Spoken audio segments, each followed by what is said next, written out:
Salut à tous et bienvenue dans PC dans la tech. Aujourd'hui, on va parler d'IA et de cloud avec Florian. Et Florian, c'est un expert en DevOps cloud et avec plein de certifications et une grosse expérience avec lui, notamment avec SNCF. Salut Florian, content de t'avoir aujourd'hui. Salut Jean Bosco, c'était un plaisir de m'inviter sur ton podcast. Super. Et peux-tu un peu nous donner, je sais pas, ton expérience, ce que tu fais actuellement et ce qui t'a poussé en fait à te lancer dans le cloud? Alors aujourd'hui, je suis consultant au sein de la SSF, le réseau ferroviaire en France. En Donc je travaille, freelance? oui, Ouais. enfin, principalement je travaille sur des sujets qui tournent autour de l'automatisation, Mhm. donc autour du suivi, beaucoup plus de l'observabilité aussi, pour pouvoir Ok. maintenir les activités, pour pouvoir gérer les incidents qui arrivent en prod. Voilà un peu mes activités principales. Et en parallèle, je Ok. travaille aussi sur des sujets qui tournent autour de l'orchestrateur OpenShift. D'accord. Et disons que pourquoi en fait, disons l'IA et le cloud qui est aujourd'hui le job gagnant, non? Et pourquoi OpenShift en fait? Alors aujourd'hui, c'est important d'associer le cloud et l'intelligence artificielle parce qu'on sait que l'intelligence artificielle, c'est un sujet du moment et que Mhm. pour pouvoir profiter pleinement des avantages de l'intelligence artificielle, il faut avoir les ressources qui vont avec. Et pour moi, je pense que le cloud est la solution pour nommer, pour éviter Mhm. les charges de ressources physiques. Donc, avec les services offerts par le cloud à la demande, donc on a la possibilité d'avoir notre, qui sera une couche en dessus des ressources proposées par AWS. Donc, on a pas mal de Ok. services de AWS, donc on pourra profiter pleinement des avantages de l'intelligence artificielle. Ok, ok. Donc tout, ça nous permet en fait de se détacher un peu plus du monde physique et d'avoir nos différents services qui tournent dans les nuages sans problème, sans encore sans encore de s'inquiéter de grandes choses. Donc, Exactement. et quels sont donc comme tu parlais tout à l'heure de OpenShift AI, c'est quoi et quels sont vraiment ces points forts en fait? Alors, déjà, OpenShift AI, on peut attendre OpenShift et après AI, Mhm, intelligence artificielle. Non, mhm, OpenShift en soi, c'est une solution SaaS propriétaire mhm, de Red Hat. Donc, c'est une solution d'orchestration mhm. entreprise. Donc, il permet de scaler nos différents conteneurs. Il permet d'assurer la disponibilité, la scalabilité, la résilience.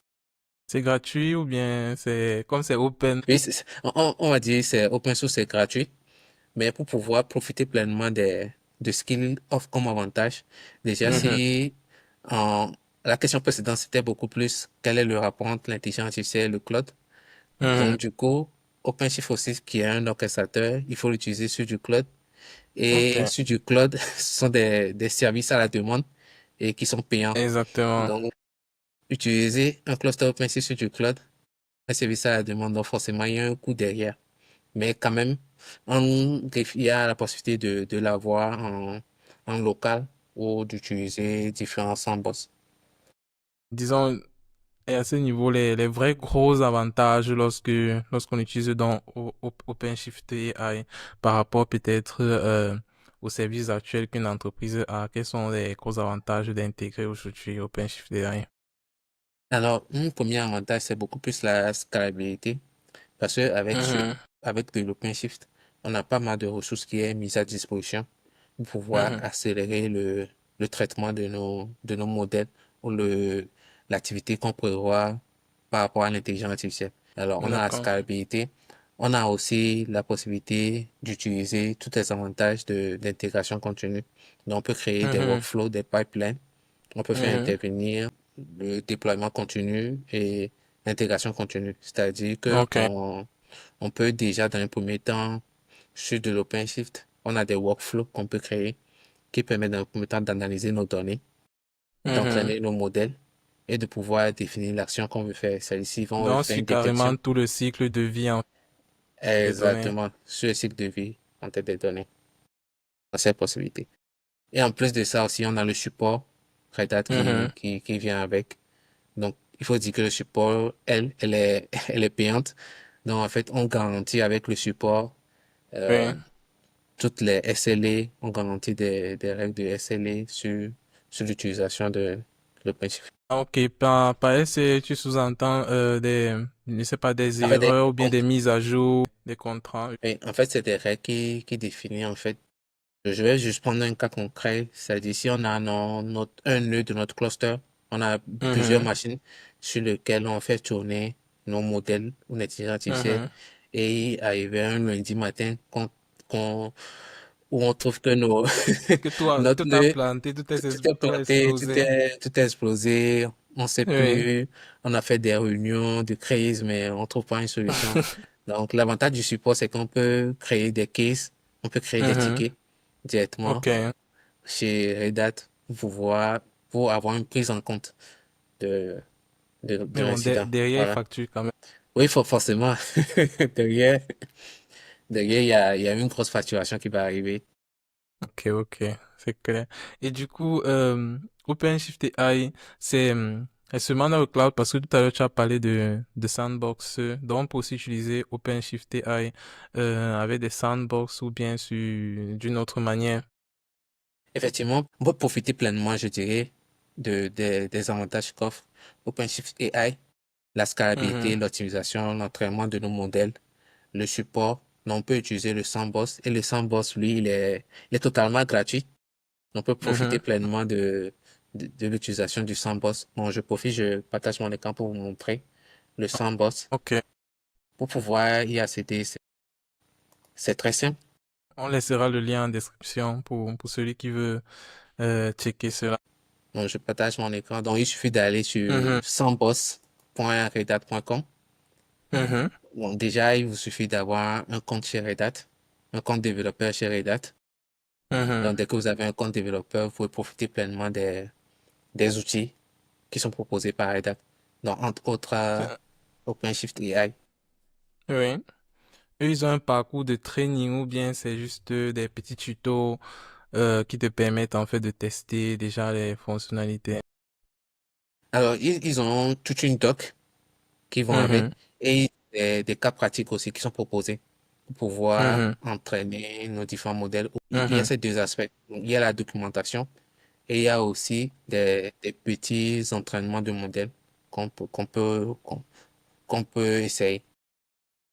Donc, on a la partie OpenShift, on a la partie DevSpace aussi pour tout ce qui est code qu'on peut utiliser. Mhm, Donc, c'est juste, il faut juste cliquer. Donc, dès qu'on clique sur euh, Try it, donc on active une mhm. souscription gratuite.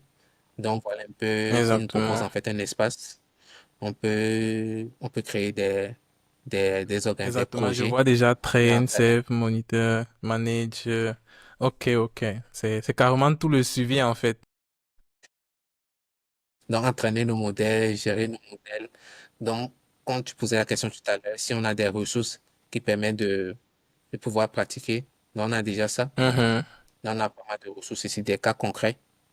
Donc, mhm. on peut cliquer sur Go to ressources pour avoir plus de ressources pour pouvoir pratiquer. Donc, quand Wow, je prends celui-ci, non, par exemple, voilà. je dirais que c'est complet ça.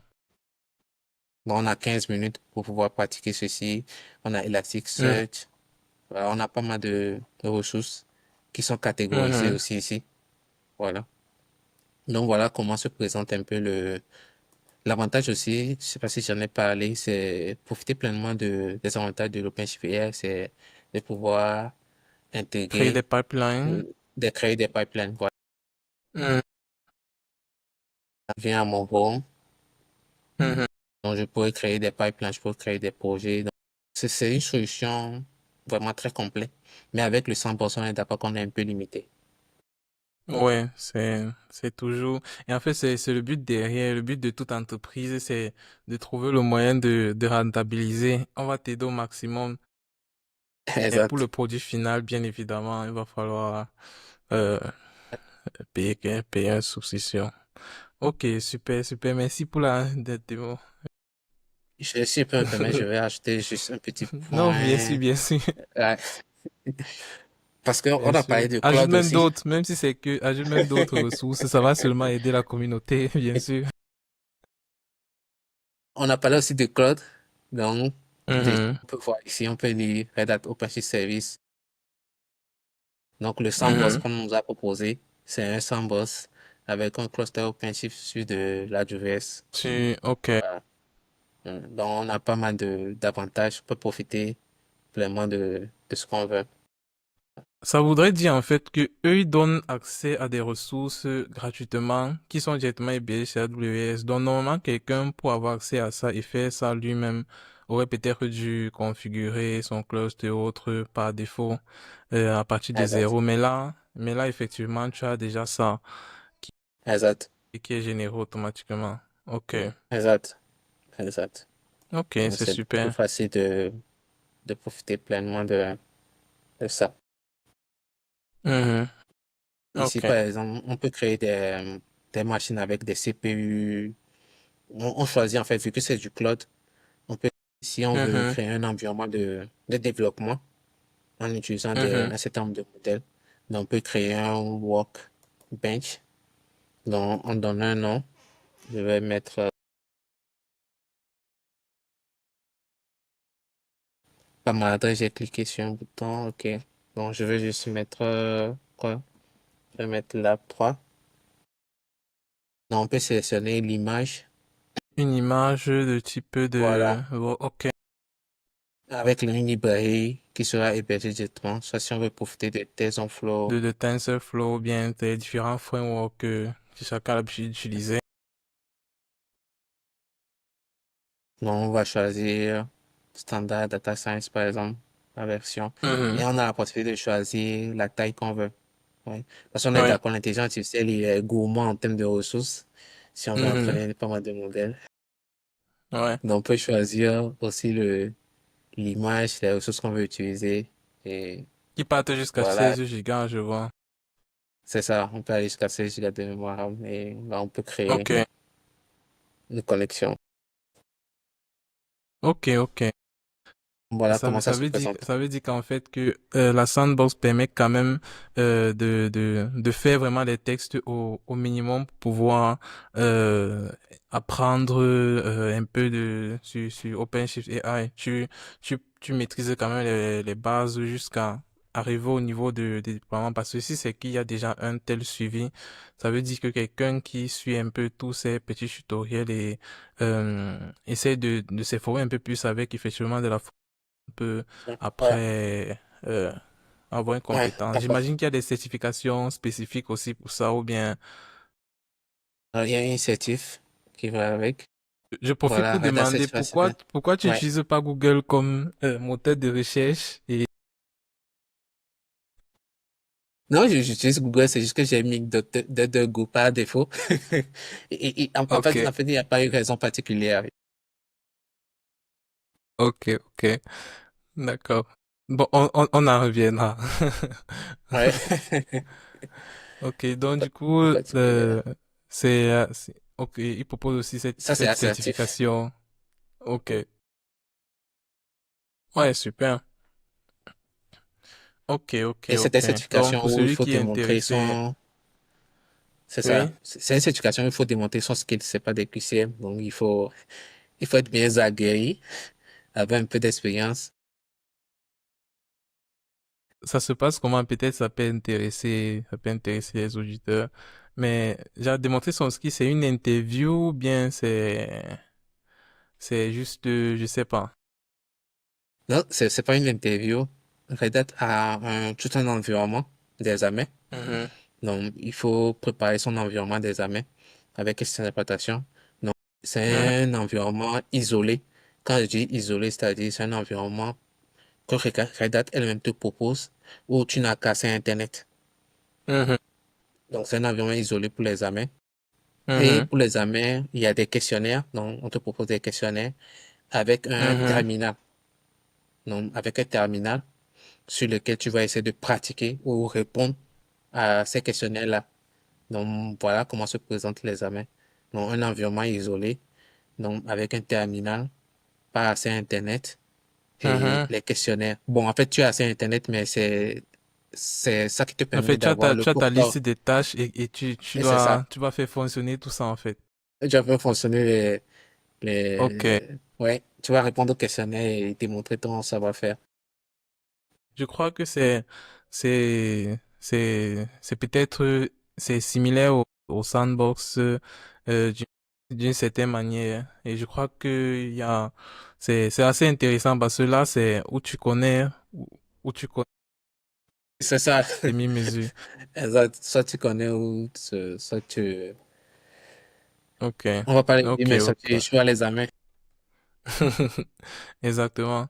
Vraiment, c'est super. Merci pour cette belle démo et pour ceux qui sont intéressés par Redact, la certification ou bien leur apprendre plus. On va mettre les liens en description. C'est vraiment intéressant d'avoir ces différentes propositions parce que souvent la documentation n'est pas aussi accessible. C'est vrai qu'aujourd'hui, la plupart des providers comme Redact ou bien, par exemple, tous les différents, oui, ils s'arrangent quand même à te permettre d'apprendre facilement leur technologie parce qu'ils ont besoin Exact. aussi pour gagner. Donc, on facilite beaucoup les choses pour les développeurs. Donc, la documentation est importante, mais s'il y a encore un espace où travailler, s'entraîner, c'est, c'est encore mieux. Ouais. Ok. J'aurais aussi une autre question maintenant. Toi, comment est-ce que tu vois en fait l'IA, disons l'avenir de l'IA dans le cloud? Alors, l'avenir de l'IA dans le cloud, forcément, elle va être évolutive. Mhm, Forcément, l'avenir de l'IA elle va être évolutif. Donc, on est obligé de s'adapter à l'utilisation mhm, de l'AI dans le cloud parce que mhm, pour pouvoir profiter pleinement de ses avantages, il faudrait forcément le coupler avec du cloud. Mais pour ceux qui sont, on peut aussi l'utiliser sur les environnements en on-premise, pas mhm. forcément utiliser les ressources sur du cloud. Donc, du coup, ça dépend de chaque organisation, de chaque entreprise ou de chaque personne désireuse de pouvoir pratiquer ou de pouvoir monter en compétence sur les sujets de l'intelligence artificielle. Ok, Mais sur ok, du ok. cloud, forcément, on va avoir toujours une évolution, ça va toujours grimper. D'accord, je vois. Ok. Et pour question d'architecture, peut-être,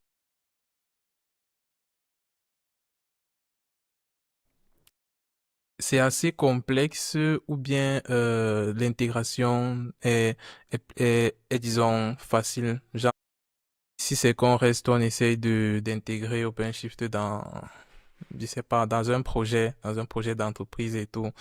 Est-ce que ça rend les choses plus compliquées ou bien, du moins, de pas aussi ton expérience, je dirais. Non, ça rend pas les choses très compliquées, mais il faut le Mhm, dire, mettre en place un cluster OpenShift, ça demande déjà un background solide parce qu'il y a pas mal de mhm, prérequis oui, qui est mis en place. Je montre un peu l'architecture, il y a pas mal de prérequis qui est mis en place. Et il faut avoir des connaissances de base pour tout ce qui est administration de administration système Linux. Donc, mhm, et pour mettre en place un cluster OpenShift, il y a plusieurs manières de le mettre en place, soit sur du cloud, soit sur de l'on soit sur du LED. Quand je parle de LED, c'est tout ce qui est télécommunication, tout ce qui est opérateur téléphonique. oui. Voilà. Mais pour le mettre en place, il faut quand même avoir un background solide, avoir Bah, la c'est documentation. solide. Oui, genre Linux. Ok, ok, ok. Je comprends. Ok, d'accord. Ok, merci, merci pour tous ces détails. Pour celui qui en aura besoin, vraiment, ça, ça va être utile. Et ça a été utile aussi de partager l'écran pour essayer de voir est-ce Exactement. en direct. Exact. Et disons que quel, quel défi peut-être tu as déjà rencontré? J'imagine des défis, bon, c'est, c'est un peu subjectif, mais quel conseil est-ce que tu donnerais à quelqu'un qui souhaite se lancer dans le cloud? Pas particulièrement utiliser OpenShift, mais qui souhaite se lancer dans le cloud ou utiliser ces nouvelles technologies. Alors, un conseil que je pourrais donner, c'est de continuer à se former, parce que Mhm. nous sommes dans un domaine qui évolue très rapidement et forcément, il faut être à jour par rapport aux nouvelles technologies. Donc, le plus important, c'est de se former, Mhm. c'est de participer déjà aux différents podcasts, de pouvoir Mhm. visualiser les différents podcasts comme celles que nous sommes en train d'enregistrer pour pouvoir partager nos connaissances. Donc, cela permet en fait aux différents interlocuteurs de pouvoir prendre connaissance d'un sujet, de plusieurs sujets. Par exemple, aujourd'hui, on a parlé de l'intelligence artificielle. On a parlé Mhm. de comment profiter de l'intelligence artificielle avec OpenShift sur du Mhm. cloud AWS. Donc, et de toujours être à l'affût de la Ouais. connaissance.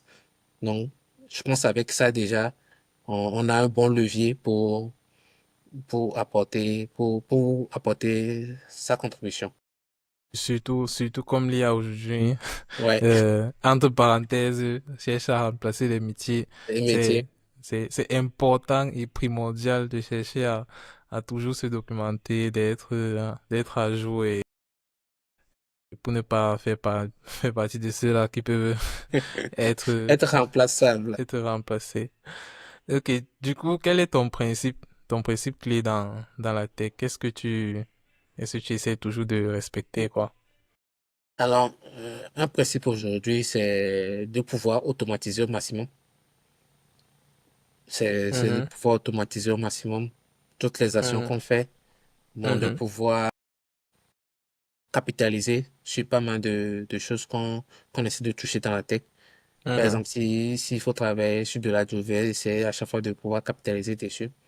On va Mhm. pouvoir automatiser les actions qu'on fait, quel que soit en port, quel que soit en environnement d'entreprise, ou quel que soit en Ok, production. Donc, le plus important, c'est de beaucoup plus s'accentuer sur l'automatisation. ok, d'accord. Merci beaucoup, Florian. C'était vraiment super cet échange et, et vraiment c'est important d'écouter quelqu'un comme toi avec de l'expérience et tous ces domaines pour ceux, je sais pas, qui voudra apprendre plus, vous aurez tous les liens des réseaux de Florian en description et merci encore d'avoir accepté de participer au podcast. C'était un plaisir, Jean Bosco. Allez, à Ok. très vite à tous. Ok, c'était Percé dans la tech et merci de nous avoir écoutés. On se retrouve bientôt pour un nouvel épisode. Ciao. Ok.